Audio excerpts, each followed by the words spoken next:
Hi people, this is your girl Chiella. Hey. Hello everyone, this is Judy, as you already know. And welcome to JOOS Box. Hey, the box is looking. No, I'm just joking. Yeah, we're so glad to be back. Did you miss us? I hope you guys too. enjoyed the last episode. Yeah, that is true. What did we discuss last time? Marriage. Oh yeah, it was Please marriage. pick something. We tried. It was marriage. We'll try to pick something else this time. Okay. Of course, marriage is not in the box anymore. It's gone.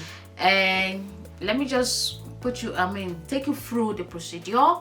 This is the box, and we have topics of discussion in here. I'm going to be shaking the box, and then I'm going to be picking the topic of discussion. Good. So, drum roll. Sorry. So I'm going to be picking. I'm doing all this snare. We just pick from the box and we just discuss. We don't practice. We just speak and then we go with the flow.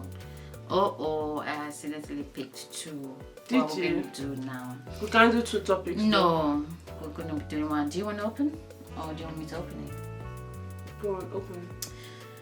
Children. Hey, married. Oh my Now goodness. it's children. Oh my God, to be honest with you, I didn't even look at it.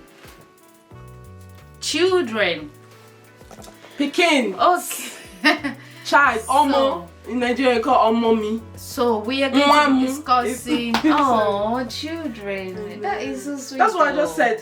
Omomi. Oh wow. Yeah. That is so nice. We have some, so we can. We have some. We can use our So own. we have. Lord have mercy. Okay. Oh yes. Let's get down. Okay. Children are like offsprings. Children are children. Offsprings from your loins. Yeah. Don't mind me. I just. So we're going to be discussing children today. I mean, again, children is a vast topic. I would say vast topic because a lot of things goes when you have children. I know, depending on which gender. Emotions, yes. A lot, especially emotions. A lot of things are involved when it concerns children. It's very emotionally demanding. Yeah. And you have to be emotionally intelligent. Yeah. As I put that word there, intelligent, because you need to be able to manage, control, able to balance your emotions, especially when it comes to children. Yeah. Because like she said, you can't have children and not be emotionally attached to them.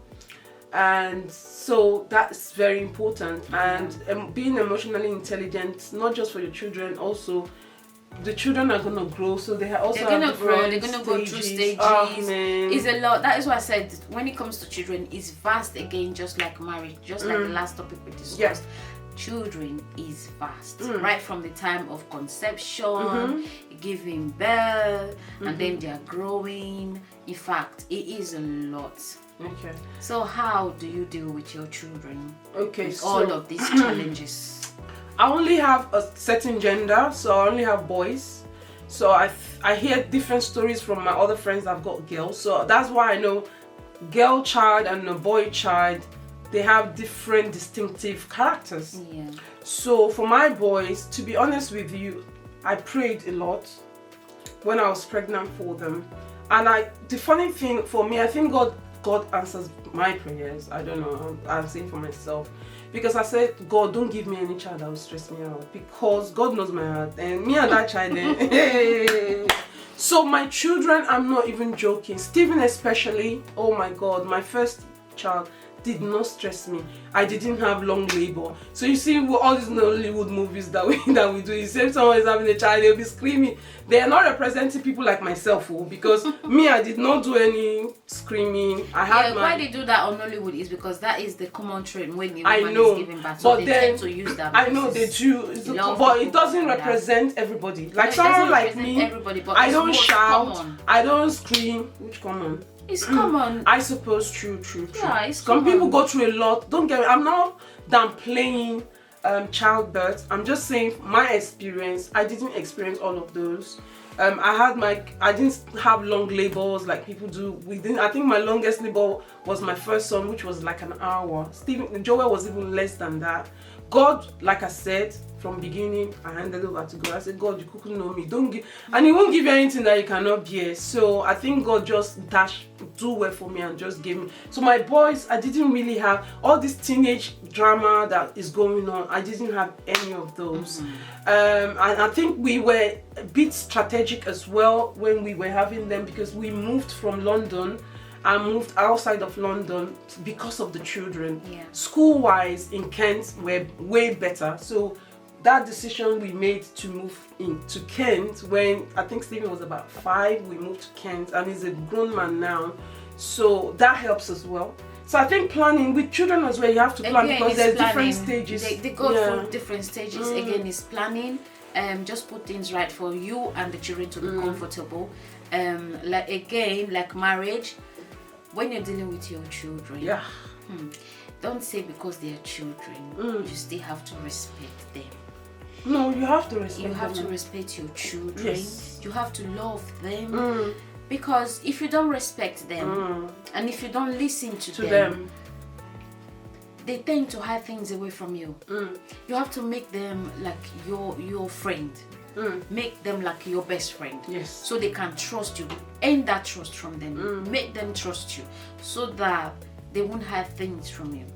Anything they are going through, they can come home and discuss. I mean, just treat them like adults, like your friends, and let them know you've got their back. That is so important. Whether they're doing right or wrong, let them know you got their back.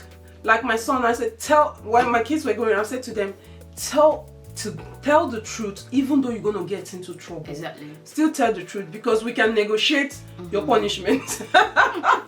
We can negotiate that, like, okay, you're grounded, this TV, I don't want to see it on for the next month. In short, that's all I have to say to my son. And that one, I don't even need to talk, he will cry, like, because that is so precious for him. Those TV time that he misses, oh my goodness. That or will take his game. Then they had Game Boy. They didn't have like Nintendo. They have Nintendo now and all that. They had Game Boy that they had then. Those little ones.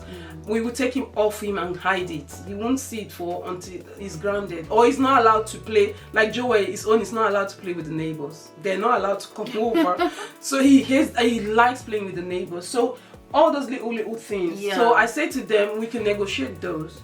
So growing up with the children, like I said, they have different stages. From 0 to about 3 years old, it's very important that you bond with them, because they learn things. They learn things fast when they are very young, and that is the time, like she said, to bond and to teach them. Because the Bible says, train up the child in the way he will go, and when he's old, he will not depart from it. So when your children are young, very, very young, that tender age, try to inculcate good things into them. What you want, and believe you me, it will never depart from them. Let them value your word against anybody else. So what that means, because there are lots of people speaking, their peer, school, their environment, school, because society. They spend more time in school when they start school than age. Even at home. Because by the time you go to work and come back, it's time for them to go to bed, basically. So you spend less time with them. They spend more time at school. So you have to build that relationship from the very beginning. So you need to speak to them. You need to tell them things. Don't hide anything from them, even if it's something that they don't need. You see with school as well, maybe because I'm in the education sector, there's a way we introduce topics. We don't just tell you everything. We start building up from, like, you start reading. You can read smaller words. You're still reading. You can read bigger words. Stages like that. So the information you want to give, I'll take sex for example. It's a very topic a lot of people don't like talking about. So they shy away from it. You start from a younger age, because they're gonna tell, whether you tell them or not, they're still gonna hear it from school. Of course. They have classes. Yeah. So let me enter there first before they reach. So when I tell them, when they're hearing it, it doesn't sound strange. Or if they hear anything that's contradictory to what I've said, they come back and say to me, oh, teacher said this. I say, let me tell you why. I tell them why the teacher said it and justify it for them. So now they're making an informed decision when it comes to that. That's the way I do. Even with my son now, even sometimes as old, do you have a girlfriend? We talk here, mom, I don't have. We talk about all of those kind of things. And I'm not shying me. I'm not shying away. This it's mother very important, because away. If you don't talk about it, like she said, they're gonna hear it from out Definitely. there, and then they're gonna learn from out that there, way. and then they will learn the wrong thing, the bad way. So it's very important. Your relationship with your children, you have to build it from scratch. You have to make it solid. You have that bond should be there that cannot be broken. You know, build a cord with your children that can never ever be broken. They have to trust you. You have to respect them. Don't look down on them. Don't talk down on them. And learn to listen. Because sometimes our children are telling us things we don't, and then you will hear them say, "Mom, you're not listening." You have to learn how to listen to your children. It's very important. And when they tell you things, because they will tell you things, don't be surprised, because there's certain things they say, I'm like, oh my god, what am I? So don't scare them away from telling you things, because there are things my son has said to me and I'm like, okay, I didn't even know you are doing it. Okay, now so I'm not gonna add, oh my god, like, you know, we Africans, I have, you know, they start doing all those dramatic whatever. It puts them, it kind of scares them. It's like, next time they will not come to you. So you have to open and say, okay, is that okay? Tell me why you think that. You know, get their views and what they think about it, and then I will not say, okay, well, this is what, because we've been here before them. All of these things we know. So it's just that we decide not to talk about it. And then I say, okay, I'm telling you, this is why it's like this, and this is why. Justify, give them options, like, so that they're not like too rigid or restricted. Give them options, give them examples. Do you get what I mean? Like, so that they have, if you don't know, that's another thing I think a lot of parents, because they don't know, or when your child brings homework to you, I said, there's no homework they bring to me. Me and them will say, even if I don't know it, thank you God for Baba Google and, you know, YouTube. Hey, that formula, even if I've forgotten about it, I'll go on so that I can be able to tell them. And the good thing with me is, you know, the way they teach them here in the UK is different. It's different. But I said to my son, there's nothing wrong with you knowing two methods. Like, we call it wuru to the answer. I do experience that. Wuru to the answer. You see, the way they do what formula can I talk about now that they use in school that, you know, I think it's fraction. There's a way they convert the fractions and stuff. It's different from the way we convert in Nigeria. But I think my Nigerian one is better, because theirs is kind of complicated. And I said, that's why you people don't get it now. Use this method. And my son said, oh, that method is good. And then when he used it in school, the teacher said, oh, you got the answer right. But explain to me. They themselves don't know that. Understand, Yeah, I had that problem with Presley as well. When I doing his homework with him when he was growing up, he's like, Mom, I don't understand. That's not how they taught us. Yeah, that's not how they taught us. This is not how they do with us in school. I don't understand this topic. So, you just have to find a way to make it work again. I mean, everything about life is making things work, you know, and with your children, you have to soft pedal. No high-handedness. Just try and make things work between you and your children. And I think another common thing that our children were facing, thank goodness my children didn't, I think maybe because the kids were tall, especially Steven, because when we moved down to Kent, we were like, he was the only black child. Bullying, harassment, all those kind of things. But I think he didn't come across that because of his height. He was he was really tall. So you can imagine someone that have to look up to him. What come and go? How is that even possible? I think for him, and Steven is that kind of person. He's really quiet, but you cannot take advantage of him. He knows what he wants. He doesn't like stress. So for him, I think, because I was really worried when we put him in school, in the whole school, is the only black person. So I was thinking the teachers had challenges, I must say, because they're not used to having a black child in the class. We have to like, look, you cannot be teaching our children like you are teaching your own people. Oh. Our children are lively, they're bubbly. Don't come and be writing. They're always writing us that Stephen was really lively, bubbly. They're trying to say he's playing too much. But they're writing in the nice way. And I'm going to look, that's the way we are. That's our personality. You cannot tell him to be toning down. Like, that's who he is. You need to know how you can channel that to your advantage. Bubbly, whatever. Give him more activities to do. Keep him busy. Because Joel was like, I finished work. I'm sitting down and looking. They're all children are crying, they're like, and teacher will be saying sorry. Joel is not like that. He's like, come on, we're here to have fun. So at the end of the day, for him, it's a different method for him. Does not mean that because of that something is wrong with him. That's what the teachers will want to portray, like something is wrong with your child. Keep him calm, he can't stay steady. No, he can't stay steady because he's finished work, he needs to be doing work. You need to extend his learning by giving him more stuff to do. We had to go to school. I think myself, we had other friend of ours, we went to school to explain to the teachers, and they started inculcating that actually helps to settle the children down, give them more work. And then when the other children saw that he was getting to do more stuff and whatever, they also started to like, we want to be doing that too, and everything. All that babish thing stopped in the class. I'm just 5 years, 6 years old, and you'll be doing So all we're saying basically is know your child. Yes. Just know your child and know what, how to... That is good for them. And know how to work with your children and make them relaxed and comfortable with you. And they trust you with their lives and whatever it is they may be going through. Because... we go through stages. Children grow up, while growing up, they go through stages, and they go through different stages. And these stages, they come with their own challenges as well. True. So you just have to find a way. Oh my God. Yeah, a lot. The kids, they go through a lot these days. So you just have to find a way to make it work for them and for you as well. Anything else you'd like to add? Yeah, we talked about bullying, harassment. We talked about peer pressure is another factor that affects a lot of our children, especially in this society that we are. I think even in Nigeria now, everywhere. The peer pressure is just ridiculous. Just too much. It's really on but the I think I call it self-inflicted, because if you have confidence in yourself, you know the home you come from.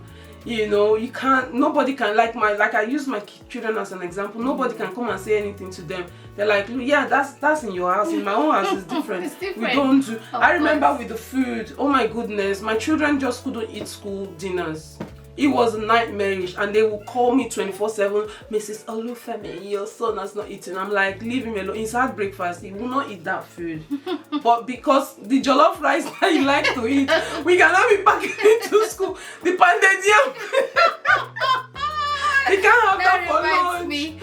I'm sorry, but do you get what I mean? Yeah. I had that issue too. Beans and yam and... Yeah, when Wesley gets back from school, I'm like, what did you eat? He would just smile and he would make fun. He would say, I had pounded yam in school. That used to tell you how much he loves his pounded yam. So the food dinners were something else. The children were not really eating in school. There were times I would go pick Presley up, and before you know it, he would be throwing up because he wasn't used to eating, those kind of food. So it really affected him as well. And even the way I eat a lot of potatoes at home, but it's not the same way they cook it in school. Exactly. They're used to that kind of taste. That's not. Joe was like, that's not how my mom cooks. Our food is very tasty. Imagine you ask Presley to go and eat mashed potato. He will not. Even the kids don't. They eat mashed potatoes, but there's a way I make it that they can actually eat it by themselves. But it's too plain. But don't get me wrong, that's different culture. It's different culture. Cross-culture. When the kids are home from that 0 to 3 years or before they start, I think my ones didn't go to those 2.5 hours thing because they were going to nursery. They didn't start going to school until they were 5. So you can imagine by that time that he was 5, other kids were already mingling by 2.5, 3 years old. So but he didn't join them until he was 5. So at the end of the day, the food and everything, those people are used to eating. They eat all those finger food, chicken nuggets. Steven don't eat those things. Like you give him proper chicken, but with bone in it. Exactly. Give him proper chicken. Then he will say that's chicken, but you give him chicken, okay, like that cannot be chicken. Why is it all mashed up? So yeah, we had challenges with them going to school, them adjusting to that from home to going to school, and also as they've grown up and they started mingling with other people, learning about other people's culture, they now start adapting their own culture. So that's another thing. Now they start mixing with, you know, they start. Why am I black? Am I black? Why am I not white? Like, do you get what I mean? Yeah. So many challenges. I have that with my son as well. He comes to me and says, Mom, but why is this that? Yeah. Why does this happen this way? This is not how it's done here. So they compare and contrast. And definitely. Everything. So again, when that happens, just be loving, double with your children. Don't give up on them. Don't get frustrated. Let me use that. You can't give up. Don't give up. Don't get frustrated. Don't get tired. Just keep going with them and keep going. And at the end of the day, it's going to pay off. Yeah. The kids compare families. You know, why have you got? Yes, why have this person got mom and they don't have dad? You know, all those kind of questions, and then you're wondering, how come I have mom and dad? That person doesn't have mom and dad when you're a very, very young age. So they compare. Or why that person got their lunch bag? I want the same lunch box. Especially those but you don't even eat. You don't even eat. Children these days, they come with a lot of questions. They do. So be ready to give them an answer, because if you don't, they will get it from somewhere else. Yeah, it's really good to build in all those things, because that just makes them rounded, and then they can they can stand on their own principle themselves, in as much, no matter how young they are, they can stand in on their own principle and not be dissuaded, so that when peer pressure comes, because it will come, they will be confident, like, yeah, that's the way you do things, but this is the way I do these things, and this is the way I want to do things. Why should you be the one setting the pace? I can set pace, you know, in my own way and in my own time, really. So so basically the topic of children is very big. If we want to continue, we won't finish. You have a daughter, don't you? I have a daughter. I don't have a daughter, so all the girl things I don't think I've experienced. I think I've had an easy sale because I've got boys. You've got one set. But I think with the girls, apparently, like I hear, it's a bit very, very different. With me, I would say I've been lucky because I have not really had drama with my kids. They've been really good listening and doing things the right way. So it's very strange to me too when I hear people say, oh, they're going through these challenges with their children, their daughter is not listening, they're doing this and doing that. I didn't have that, to be honest. We've been blessed to not to experience. Trust me, you don't want to experience those things, because we talked about gangsterism, we talked about knife and gun crime. The teenage age, between the ages of as young as 12 to like going to 18, they're into all of those. I've been really blessed because, like my son Presley, he's always home. Sometimes I'll have to tell him, go out. He's Same home. thing with Steven. Even the dad had to pay for gym for him. I've asked him today, have you been to the gym? He said, okay, he's going tomorrow. So I've been so blessed, you know. So So even right now, as we're discussing, he's just home, chilling, is either playing game or doing his projects, because he's got lots of projects to do. So for me, like for schools, for example, here in the UK, with the girls, I know I'm coming back to the girls. I don't have girls, but these are the things that actually go on in school. With the girls, they have rights. The children have rights. There are things that, for example, with hygiene, with contraceptives and contraception and all that kind of stuff, kids can actually have access to that in school. So and this is school age. School age, you're looking at what? Secondary school, 12 to what? 12 to 16, 12 to 18. So now I used to, when Joy have an accident in school or he bump his head, they will call me, Miss Solufemi, can we give him paracetamol? They ask for permission to give him paracetamol, you know, for bumping his head. But then they don't call me to ask for permission.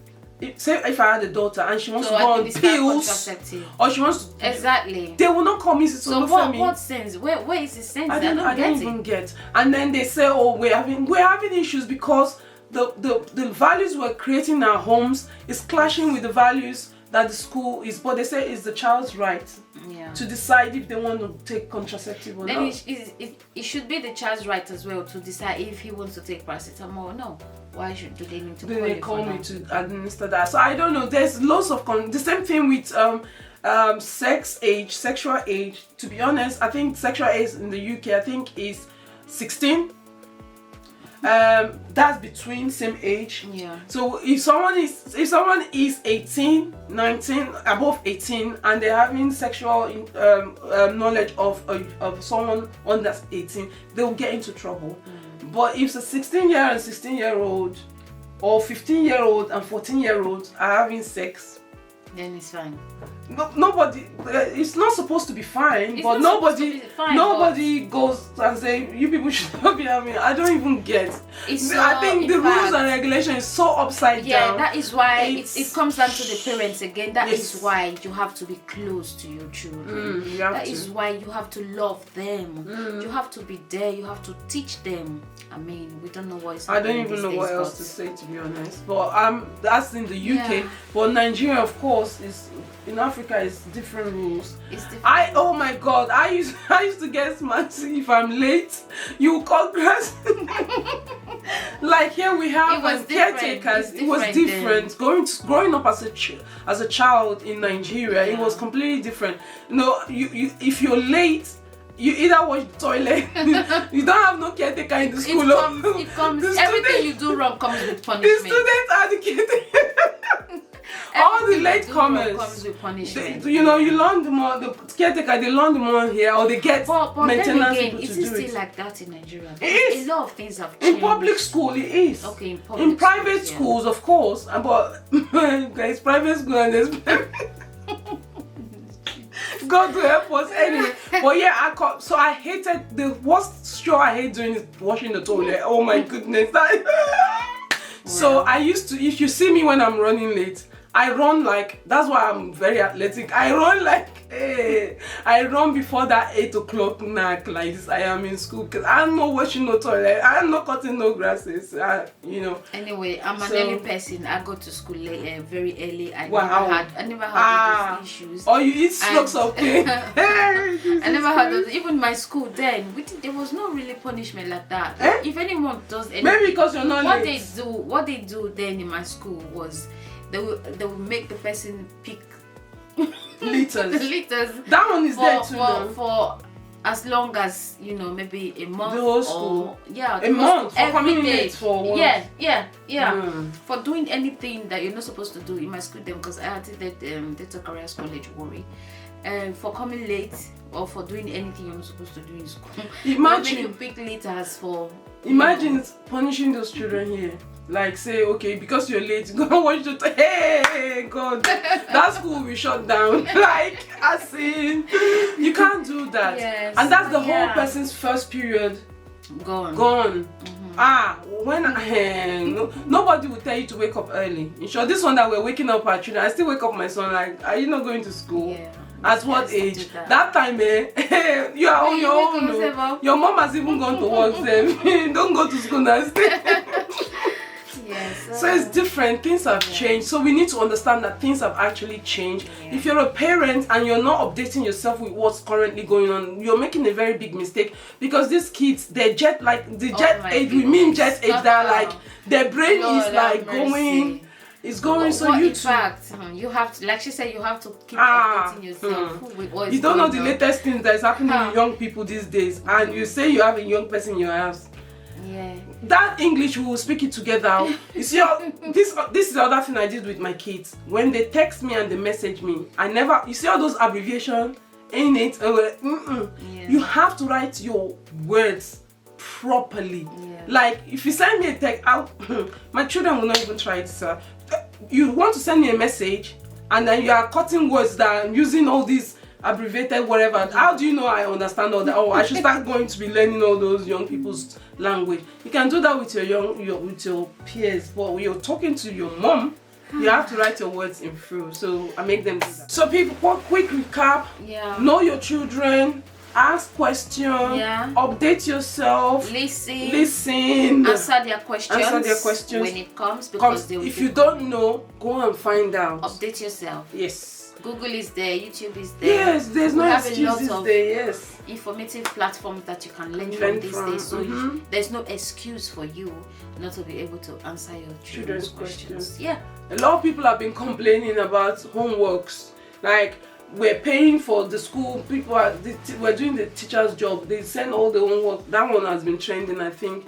Teacher's job, you better do teacher's job, because it's another way to bond with your children. So don't get tired of doing it. And it's another way to practice for the kids, because what they do in class, 45 minutes lecture cannot cover everything that they need to know. So the time they come home is for them to study, and you're just supporting them with that study. So don't be upset with the teachers. And that is the time that we start gisting you what happened in school as this well. This person did this, that one happened. That. Yeah, so it's very good as well. Learn to create time to spend with your children doing their homeworks. Yeah. Not just doing homework, doing fun things as well. Things together. You have to balance it up. If it's school, no fun. All play, what's that? All work and no play makes Judith a dull girl. I just need to achieve that. Anyway. Hey, I'm not dull. I beg your pardon. I beg your pardon. Say pardon begged. Continue. You won't get pardon begged. Pardon not begged. Anyway, I hope we have been able to touch in some areas concerning children. And don't forget to leave your comments, what you think about children. And if there's any advice you want to give to us, we're waiting to hear from you. And don't forget to subscribe to Knowledge JOOS Studios on JOOS Box. On JOOS Box. Yes. Subscribe, like, comment, and share. Until next time. We're not playing no games this time. Not today. Next time we play games. Okay? Games are for like 5-year-olds. Games are for everybody. We're like 10-year-olds. She's like 10-year-olds. Not me. Am I not looking 10? Of course she is. Thank you. Yeah. Anyway, until next time, stay blessed. Bye.